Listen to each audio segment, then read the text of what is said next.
नमस्कार, माझं नाव प्रशांत निकम. मित्रांनो, आज आपण पाहणार आहोत जे मराठी बिग बॉस 5वा सीझन सुरू झालेला आहे.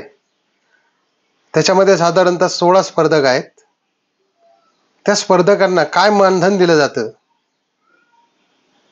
हे आज मी आपल्या समोर सादर करणार आहे. पाहूया तर आपण त्यांना काय पद्धतीने मानधन दिलं जातं. हे आहेत निखिल दामले, यांचं मानधन आहे आठवड्याला 1.5 लाख रुपये. हे आहेत वैभव चव्हाण, यांचं मानधन आहे आठवड्याला 75,000 रुपये.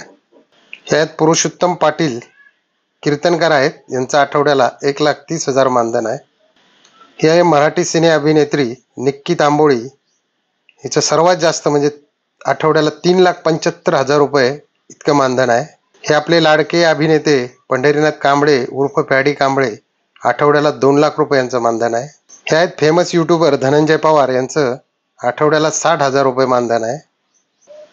हे आहेत घनश्याम दरोडे, श्रीगोंदा तालुक्यातील घनश्याम दरोडे, एक छोटा पुढारी म्हणून ओळखले जातात महाराष्ट्रामध्ये. त्यांची फडणवीस साहेब, अजितदादा, मुख्यमंत्री एकनाथजी शिंदे, बऱ्याच आमदारांबरोबर त्यांची ओळख आहे.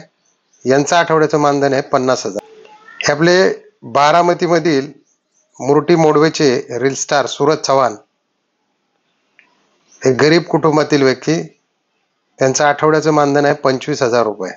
हे आहेत आर्या जाधव अभिनेत्री, यांचं आठवड्याला 1 लाख मानधन आहे. हे आहेत अरबाज पटेल, यांचं आठवड्याचं मानधन आहे 1,20,000. हे आहेत फेमस सिंगर अभिजित सावंत, यांचं आठवड्याचं मानधन आहे 3,50,000. हे आहेत अंकिता वालावालकर, यांचं आठवड्याचं मानधन आहे 1 लाख रुपये. हे आहेत एरिना, यांचं आठवड्याचं मानधन आहे 1 लाख रुपये. या प्रीमियर शोला पहिल्यांदाच होत्या. हे आहेत जान्हवी किल्लेकर, यांचं आठवड्याला मानधन आहे 1,25,000 रुपये. हे आहेत योगिता चव्हाण, यांचं आठवड्याचं मानधन आहे 1 लाख रुपये.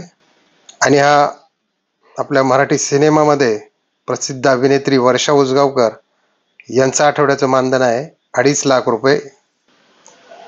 या पद्धतीने मित्रांनो, यांना आठवड्याला असं मानधन दिलं जातं. त्यानंतर जिंकणाराला ट्रॉफी आणि रोख रक्कम असंही प्राइज दिलं जातं. व्हिडिओ जर आवडला असेल तर सबस्क्राईब करा, लाईक करा. जय हिंद, जय महाराष्ट्र.